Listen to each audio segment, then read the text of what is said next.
के इस video lecture में हम डिस्कस करेंगे गॉस का प्रमेय, यानी गॉस का नियम भी बोल सकते हो इसको, या गॉस थ्योरम या गॉस लॉ।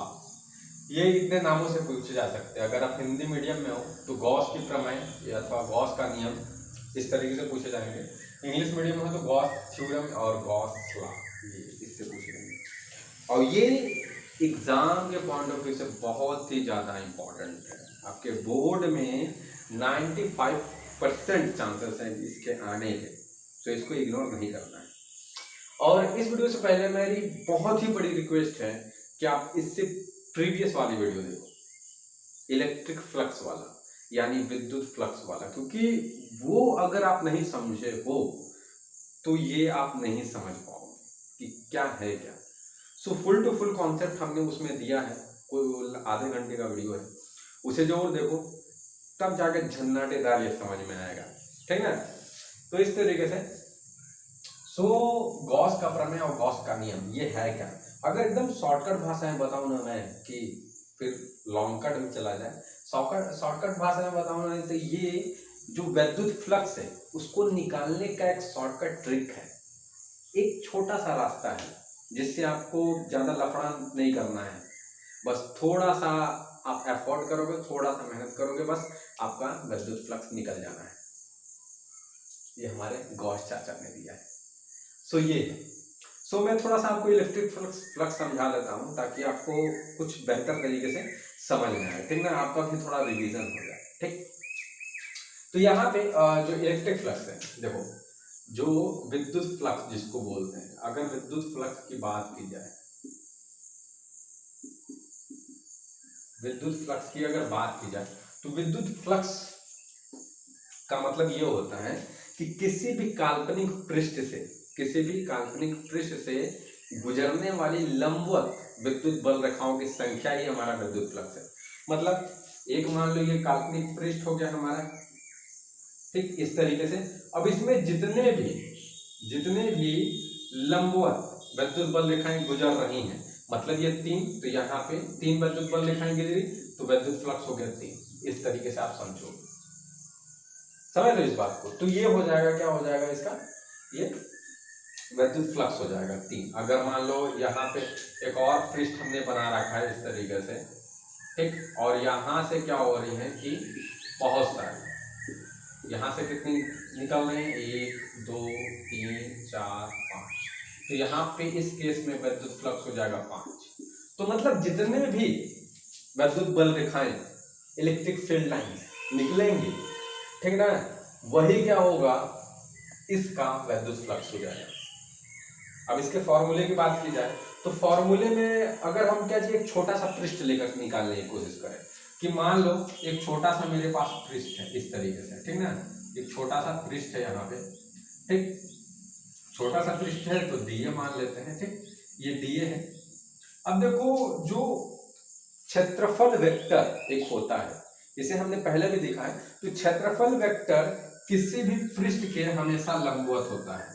तो ये इस डायरेक्शन में होगा, ये इसका क्या चीज इस डायरेक्शन में होगा। ये क्या है, हमारा क्षेत्रफल वेक्टर है, ठीक। मान लो कि जो विद्युत क्षेत्र है, ये विद्युत क्षेत्र है इस तरीके से, तो विद्युत क्षेत्र इस तरीके से निकला है टेढ़ा, यहाँ पे थीटा कोण बनाएगा, ठीक। तो इस केस में हमारा जो विद्युत फ्लक्स मतलब फाई ई का जो मान हो जाएगा, वो कितना जाएगा, तो हो जाएगा ई, ये विद्युत क्षेत्र की दिशा को दिखा रहा है, और डी ये हमारा क्षेत्रफल वेक्टर हो गया, ई डी, ठीक, ई डी हो गया। और यहाँ पे एंगल कोण कितना बना रहा है, तो कोण बना रहा है कॉस थीटा। अब ये कॉस क्यों लिया जाता है, तो मैंने प्रीवियस वाले वीडियो में बता रखा है कि कॉस क्यों लिया जाता है आखिर, ठीक। तो यहाँ पर E D A cos theta, और इसी को आप लिख सकते हो यहाँ पे, सॉरी, ये जो डी फाई लेंगे, अभी क्या है हम छोटा पृष्ठ का निकाल रहे हैं, तो यहाँ पर डी फाई लेंगे, ठीक है, ये पूरे पृष्ठ का विद्युत फ्लक्स नहीं है, एक छोटा सा पृष्ठ हमने लिया है इसीलिए छोटा था, ठीक ना। तो डी फाई हो जाएगा, और यहाँ पे क्या हो जाएगा कि ई वेक्टर और डी ए वेक्टर का डॉट प्रोडक्ट हो जाएगा। इसको इस तरीके से लिख सकते हैं हम आसानी से, इसको ओपन करेंगे तो फिर 11th क्लास में पढ़ा होगा आपने, ठीक। तो इस तरीके से हम लिख सकते हैं इसको। अब ये क्या है कि छोटा सा पृष्ठ का है, मान लो अब पूरे पृष्ठ का अगर निकालना हो, एक बड़ा सा पृष्ठ है तो पूरे पृष्ठ का निकालना, तो इसी को क्या कर देते हैं हम, इंटीग्रेट कर देते हैं, समाकलन कर देते हैं इसका। तो समाकलन अगर हम करेंगे, सॉरी यहाँ पर डी रहेगा, समाकलन अगर हम करेंगे तो ई डी ई बराबर में कितना हो जाएगा, ये समाकलन का साइन लग जाएगा और ई डी हो जाएगा, ठीक, इस तरीके से। अब यहाँ पे जो ये वैद्युत क्षेत्र है या वैद्युत क्षेत्र की तीव्रता आप बोल सकते हो, तो यहाँ पे सारा का सारा क्या सेम है, ये कांस्टेंट हम लेकर के चलते हैं, ठीक। ऊपर में जो हमने फिगर बनाया है, इस फिगर में इस पृष्ठ में वैद्युत क्षेत्र की तीव्रता सेम है, एकदम इक्वल है, या वैद्युत क्षेत्र आप बोल सकते हो, वो क्या है, इक्वल है। तो यहाँ पर क्या हो जाएगा कि ई डी ए बच जाएगा और यहाँ पर क्या हो जाएगा, ई डी ए फाइव। अब यहाँ पे जब इसको इंटीग्रेट करेंगे तो केवल 5 बचेगा और यहाँ पे ई हो जाएगा और यहाँ पे क्या निकलेगा, ए। तो कुल मिलाकर के ऊपर वाला ही क्वेश्चन आ जा रहा है कि ई ए आराम से, ठीक। तो ये आ गया हमारा क्या चाहिए, वैद्युत फ्लक्स।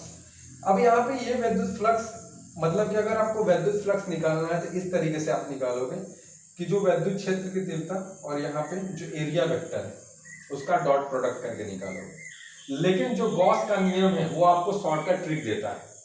इसमें ये भी है कि ये अदिश राशि है, इसमें दिशा बतानी पड़ती है, जो एरिया वेक्टर है उसका भी दिशा बताओ, जो हमारा क्या है जो वैद्युत क्षेत्र है उसका भी दिशा बताओ। तो ज्यादा कॉम्प्लिकेटेड नहीं लग रहा है, ज्यादा कठिन नहीं लग रहा है ये कि दिशा सबके, अगर आपको दिशा पता है तभी आप क्या कर सकते हो, यहाँ से वैद्युत फ्लक्स निकाल सकते हो। लेकिन जो गॉस का नियम है इसमें कुछ ऐसा नहीं। अभी हम देखते हैं कि वो है क्या आखिर में, तो चलते हैं और उसको देखते हैं कि आखिर में ये बोल क्या रहा है, मतलब गॉस का नियम आखिर में है क्या, ठीक। तो गॉस का नियम ये बोल रहा है कि गॉस के नियमानुसार किसी बंद पृष्ठ, यहीं पे देखो एक कंडीशन लगा दिया, ठोक दिया यहाँ पे यहाँ पे बोल रहा है किसी बंद पृष्ठ से गुजरने वाले वैद्युत फ्लक्स, यानी यहाँ पे बंद पृष्ठ का मतलब ये क्लोज्ड सरफेस की बात कर रहा है, क्लोज्ड सरफेस की बात कर रहा है, बंद सरफेस की बात कर रहा है, यानी 3D वाले, कौन वाले, 3D वाले, 3 डायमेंशनल वाले ठोस सबस्टेंसेस की बात कर रहा है। मतलब 3D में कौन कौन से आ जाते हैं, तो गोला आ जाएगा, कोन आ जाएगा, बेलन आ जाएगा, ऐसे ऐसे शेप वाले चीजों की बात कर रहा है कि जिनका आकार किस किस टाइप का, तो कोई गोला होना चाहिए, कोन की तरह होना चाहिए, मतलब 3D हो, ठीक ना, ठोस हो। तो बंद सरफेस का मतलब क्या हो जाएगा, क्लोज सरफेस हो जाएगा, वो 3D हो जाएगा, ठीक। तो बंद सरफेस से गुजरने वाले वैद्युत फ्लक्स और बंद सरफेस से गुजरने वाले वैद्युत फ्लक्स, उसकी बात कर रहा है। वैद्युत फ्लक्स उस पृष्ठ द्वारा परिबद्ध कुल नेट आवेश, उस पृष्ठ द्वारा, किस पृष्ठ द्वारा, तो इस पृष्ठ द्वारा, मतलब बंद पृष्ठ द्वारा, परिबद्ध का मतलब चारों तरफ से घेरा हुआ, चारों तरफ से घेरा हुआ। तो इस पृष्ठ के अंदर क्या होगा, एक नेट आवेश होगा इस पृष्ठ के अंदर, ठीक है ना। इस पृष्ठ, इस बंद पृष्ठ के अंदर जो नेट आवेश होगा वो क्या होगा, 1/ε0 का गुना होगा, यही बोल रहा है। तो यहाँ पे बंद पृष्ठ की बात की जा रही है, यानी क्लोज्ड सरफेस, 3D वाले सारे के सारे जो शेप ऑब्जेक्ट होते हैं उसको लेंगे हम। तो यहाँ पे जो फॉर्मूला निकल के आएगा कि जो phi E is equal to में क्या हो जाएगा कि Q गुणे में एप्सिलॉन, इस तरीके से। तो फाई ई बराबर Q बाई एप्सिलॉन, ये हमारा फॉर्मूला निकल जाएगा, ये इसका क्या है, फॉर्मूला है। सो हम आगे देखते हैं कि ये कैसे पैदा होगा। आई होप ये समझ में आ गया होगा आपको, ठीक। तो हम देखते हैं आगे कि ये कैसे पैदा हो गया, ठीक। लेकिन बड़ा अजीब टाइप का है, कुछ भी बोलो चलो देखते हैं। अब हम इसके छोटे से प्रूफ के बारे में बात कर लेते हैं, ठीक है। देखते हैं कि कहाँ से पैदा हुआ है ये, ठीक। और वो जो प्रूफ है छोटा है, इजी भी है, लेकिन समझना जरूरी है क्योंकि बोर्ड के एग्जाम में पूछ दिए जा रहे हैं, ठीक ना, ठीक। तो ये इंपॉर्टेंट भी है। तो देखो यहाँ पे सो अभी हमने तुरंत स्टडी किया कि गॉस का नियम कहाँ पे लग रहा था। गॉस का नियम 3D ऑब्जेक्ट पे लग रहा था, ठीक, 3D ऑब्जेक्ट पे लग रहा था। कहने का मतलब कि कोई ठोस ऑब्जेक्ट हो उस पे लग रहा था। और एक और कंडीशन था कि जो आवेश था वो परिबद्ध था, यानी बाउंडेड था, घिरा हुआ था। किससे? तो उस ऑब्जेक्ट से, मतलब आवेश अंदर था, इनसाइड था। कहाँ था? इनसाइड, अंदर था। किसके? तो उस 3D ऑब्जेक्ट के, समझ गए? तो ये था, ठीक है। तो अभी हम यहाँ पर क्या मानेंगे? एक 3D ऑब्जेक्ट ही मानेंगे, ठीक है ना। 3D, चाहे गोला मान लो, चाहे कोन मान लो, सिलेंडर मान लो, कुछ और मान लो, बस 3D होना चाहिए, ठीक है, ठीक। तो यहाँ पे हम मानते हैं एक गोला, यहाँ पे क्या है? एक आवेश है जो कि कहाँ है? गोले के अंदर है। कहाँ है? ये इस गोले के अंदर है भैया, ये गोला है। क्या है? गोला है, बोलना नहीं है, ठीक ना। तो ये क्या है? बंद पृष्ठ है। पहली बात तो बंद पृष्ठ है, चारों तरफ से बंद है, ठीक, यानी आप बोल सकते हो कि ये क्लोज्ड सरफेस है। और यहां पर ये क्या है? ये गोला है। क्या है? गोला। ये गोला है जिसको आप बोलते हो भैया स्फीयरवा। क्या बोलते हो? स्फीयरवा बोलते हो, स्फीयरवा, ठीक है। देखो, अच्छा, अब यहाँ पे देखो, अब अगर हम इस पूरे गोले का विद्युत फ्लक्स निकालने चले तो हमें थोड़ा कठिन लगेगा, कॉम्प्लिकेटेड लगेगा। कैसे निकलेगा भैया? तो हम क्या करेंगे? इस गोले को छोटे छोटे छोटे छोटे पृष्ठ में तोड़ लेंगे, ठीक, छोटे छोटे पृष्ठ में तोड़ लेंगे। जैसे यहाँ पर हम छोटा सा पृष्ठ ले लेते हैं, ठीक ना, तब हम विद्युत फ्लक्स आसानी से निकाल सकते हैं। यहाँ पे एक छोटा सा पृष्ठ ले लिया हमने भैया, ठीक, और यहां से ये कितनी दूरी पर है? r दूरी पर है, ठीक। अब यहाँ पे छोटा सा पृष्ठ है, तो कोई भी पृष्ठ हो, क्षेत्रफल वेक्टर किधर होता है? सर आपने तो बताया लंबवत होता है, लंबवत ही होगा, ठीक ना। यहाँ पे हमेशा क्षेत्रफल वेक्टर लंबवत होता है, तो लंबवत ही होगा। और डीए क्यों सर? यहाँ पे डीए क्यों सर? ए लिखिए, आप ए लिखते हैं। देखो यहाँ पे, देखो यहाँ पे हमने छोटा सा पृष्ठ लिया है, इसीलिए डीए लिखा है। अगर पूरा पृष्ठ लेकर के चलते तो ए लिखते। बात समझ में आ गया? तो ये डीए है, ठीक ना। अब डीए है, अब देखो ये आवेश है, आवेश है तो विद्युत क्षेत्र तो बनाएगा ही। क्यों नहीं बनाएगा? बनाएगा, बनाएगा, अपना टाइम आएगा, ठीक ना। मतलब ये विद्युत क्षेत्र बनाएगा। अब देखो ये धनात्मक आवेश है तो विद्युत क्षेत्र बाहर की ओर, बाहर की ओर। अगर ऋणात्मक आवेश होता तो अंदर की ओर, विद्युत क्षेत्र की दिशा अंदर की ओर होती। लेकिन यहाँ पे हमारे पास धनात्मक है, यानी विद्युत क्षेत्र की दिशा बाहर की ओर होगी। तो इस तरीके से ये बाहर की ओर इसकी दिशा हो गई, ठीक, समझ गए बात को। तो अब यहाँ पे देखो ये विद्युत क्षेत्र है, r दूरी पर विद्युत क्षेत्र बन रहा है, तो इसका वैल्यू क्या होगा? पढ़ाया है पहला स्थिर विद्युत चैप्टर वाले में, यानी कूलाम का नियम जब पढ़ा रहा था तो उसके बारे तो पढ़ाया था ना कि 1/4πε0 और Q/r, ठीक, स्क्वायर। ये हो जाएगा हमारा क्या? तो विद्युत क्षेत्र। अब ये हो गया।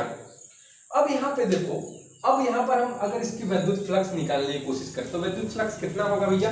तो देखो यहाँ पे विद्युत फ्लक्स जो होगा φe बराबर, बंद पृष्ठ भी लिख सकते हो यहाँ पे, छोटकू वाला पृष्ठ। और यहाँ पे अभी हम क्या कर रहे हैं? केवल छोटकू वाला पृष्ठ का निकाल रहे हैं, तो d φe लिखोगे। अगर छोटा लेते हो ना तो उसको d बार बगल में रख दिया करो, वो मतलब छोटकू बन जाएगा। और अगर पूरा लेते, पूरा पृष्ठ का निकालते, यानी पूरा गोले पे निकालते कितना विद्युत फ्लक्स हो रहा है, यानी कितनी विद्युत बल रेखा पास हो रही है, तो यहाँ पे केवल फाई लिखते हैं, ठीक। तो यहाँ पे हम डी फाई लिखे तो डी फाई इक्वल टू में होगा क्या? तो हो जाएगा E D A cos theta. अब देखो लड़ाई झगड़ा मत करना, बोलना मत कि कॉस थीटा क्यों लिख दिए। कॉस थीटा गलत हो जाएगा, सही में गलत हो जाएगा, तुम लड़ाई कर डालोगे। क्यों? देखो यहाँ पे एंगल कहाँ बन रहा है कि एंगल लेंगे, ठीक। चलो मान लो एंगल नहीं बन रहा है तो थीटा बराबर क्या कर देते हैं? 0 कर देते हैं, ठीक। थीटा बराबर 0 हो गया तो ये आराम से एंगल नहीं बन रहा था, तो डी फाई ई बराबर में ई डी ए हो जाएगा। अब यहाँ पे कॉस थीटा, कॉस 0 का वैल्यू 1, इसको हटा दिया। अब इसको हटा देना है भैया, इसको क्या कर देना है? हटा देना है। अब देखो ये क्या है कि ये डी फाई ई बराबर ई डी ए, अब ये इतने का निकल रहा है। अगर हमें पूरे पृष्ठ का निकालना हुआ तो क्या करेंगे? इंटीग्रेट कर दीजिए। तो इंटीग्रेट जब करेंगे हम इसको, जब समाकलन इसका करेंगे तो डी फाई ई बराबर में D phi D A, sorry. अब यहाँ पे देखो, अब यहाँ पे हमने क्या लिया, क्लोज्ड सरफेस किया, बंद सरफेस। तो बंद सरफेस के लिए क्या करेंगे, यहाँ पर इसको हम अंगूठी पहना देंगे, अंगूठी पहना देंगे, ठीक ना। ये हमने बंद सरफेस लिया है इसीलिए अंगूठी पहना देंगे इसको, ठीक। तो अंगूठी पहना दिए, तो यहाँ पर जब इसको इंटीग्रेट करेंगे तो यहाँ से केवल फाई ई निकलेगा, और यहाँ पर जब इसको इंटीग्रेट करेंगे तो ई बाहर निकल जाना है। ये कहाँ निकलेगा, बाहर निकल जाना है। अभी बताएंगे क्यों बाहर निकल गया। और यहाँ पे डी ए का क्या हो जाएगा, ए हो जाएगा। अब देखो यहाँ पे बात थोड़ा समझना, ई क्यों बाहर निकला। ई इसलिए बाहर निकला क्योंकि जो वैद्युत क्षेत्र है वो हर जगह पर क्या चीज सेम है, ठीक ना। या वैद्युत क्षेत्र की जो तीव्रता है वो हर जगह पर क्या है, सेम है, ठीक। देखो कैसे, अगर यहाँ पे एक पृष्ठ लूं मैं, ठीक, यहाँ पे पृष्ठ लूं तो जो क्या होगा कि यहाँ पे जो क्षेत्रफल वेक्टर होगा लंबवत होता है, लंबवत होगा, ठीक ना। तो डी ए हो जाएगा इस तरीके से। और जो ई है वैद्युत क्षेत्र की दिशा, तो इसका भी तो बाहर ही ओर होगा, तो वैद्युत क्षेत्र कहीं इधर ही बनेगा। अगर मान लो यहाँ पे लेता हूँ, यहाँ पे एक छोटा सा पृष्ठ ले लेता हूँ, ठीक ना। तो यहाँ पर भी यहाँ से यहाँ तक की दूरी आर ही होगी, यहाँ से यहाँ तक का भी दूरी आर ही होता, ठीक। यहाँ से यहाँ तक की दूरी आर ही होती, और यह क्षेत्रफल वेक्टर परपेंडिकुलर होता है, परपेंडिकुलर होगा यानी लंबवत होता है, लंबवत होगा। अब यहाँ पे वैद्युत क्षेत्र की दिशा प्लस है, तो वैद्युत क्षेत्र की दिशा बाहर ही होगी, तो भैया बाहर ही। तो कहीं भी ले जाओ, नीचे ले लो, यहाँ ले लो, कहीं भी ठीक ना, कहीं भी ले लो, मतलब ठीक। तो यहाँ पे अगर यहाँ पर भी लेंगे तो वही आना है, समझ गए कि नहीं। इसलिए ये कांस्टेंट है, इसलिए बाहर निकाल दिया। अब इसका हमने इंटीग्रेट कर दिया। अब यहाँ पे देखो, ठीक है ना। अब यहाँ पे देखो जो फाई ई है बराबर में, अब वैद्युत क्षेत्र ये वाला, ठीक। तो ई का वैल्यू यहाँ पे 1/4πε0 Q by capital R square. अब ए का वैल्यू बताओ। अभी एरिया है, एरिया मतलब गोले का एरिया, गोला का एरिया क्या हो जाएगा, तो गोला का एरिया सर 4πr² हो जाएगा। आर स्क्वायर से आर स्क्वायर गया, 4π से 4π गया गया गया गया, तो सर आया क्या, तो पाई बराबर में क्या आ गया, क्यू बाई एफ। ये हमारा आ गया। और ये क्या है कि बंद सरफेस के लिए है, क्या है, बंद पृष्ठ के लिए। इस तरीके से आप नीचे लिख दोगे, बंद पृष्ठ के लिए है, इसीलिए इस तरीके से नीचे लिख दोगे। देखो एक चीज और होता है, यहाँ पे एक चीज और होता है कि इसके बराबर ये भी लिख सकते हो आप, इसके बराबर ये भी लिख सकते हो कि ये ई डी, इस तरीके से भी लिख सकते हो आप यहाँ पर, ठीक ना। लिखते ही हैं, जो बुक्स है बुक्स में लिखा हुआ है, ठीक ना। अरे भैया यहीं से तो उतर के आया है ना, ये क्यों ज्यादा दिमाग लगाते भैया। अभी ये फार्मूला अभी जो इलेक्ट्रिक फ्लक्स था उसमें भी बताया था ना, तो इस तरीके से भी आप लिख सकते हो। सो आई होप ये पूरा का पूरा समझ में होगा। बहुत ही इजी डेरिवेशन है, ज्यादा माथा पच्ची नहीं करना है। बाकी जो एग्जाम में लिखा जाता है कि माना ये माना वो मैं हमेशा बोलता हूँ कि अपने से बनाने की कोशिश करो, क्योंकि जब अपने से बनाओगे आप तो कहीं भी किसी भी डेरिवेशन का जो थ्योरेटिकल पार्ट होता है वो अपने से लिख लो, केवल फिगर को देख करके। फिगर बस आना चाहिए, फिगर को समझ, फिगर में जो समझ होती है वो आनी चाहिए आपको, ठीक ना। तो एक ही बात बोलूँगा कि चैनल को सब्सक्राइब करें ज़्यादा से ज़्यादा मतलब शेयर ज़्यादा से ज़्यादा करें। सीरियसली बात करूँ तो शेयर ज़्यादा से ज़्यादा करें। अगर आप शेयर करते हो तो मुझे खुशी मिलती है, क्योंकि ज़्यादा से ज़्यादा बच्चे को मैं सपोर्ट दे सकता हूँ, ठीक ना। तो इसीलिए, और ये खास करके जो वीडियोस हैं उन बच्चों के लिए भी होता है जो कि रूरल एरिया में, मतलब कि जो गांव में रहते हैं, जो जहाँ पे ज़्यादा साधन नहीं है, ठीक ना। क्योंकि मैं जानता हूँ एजुकेशन का वैल्यू क्या है क्या नहीं है, ठीक, क्योंकि मैं खुद एक गाँव से बिलोंग करता हूँ। सो वीडियो को लाइक करें एंड शेयर करें ज़्यादा से ज़्यादा, एंड चैनल को सब्सक्राइब करें। सो आज के लिए बस इतना ही।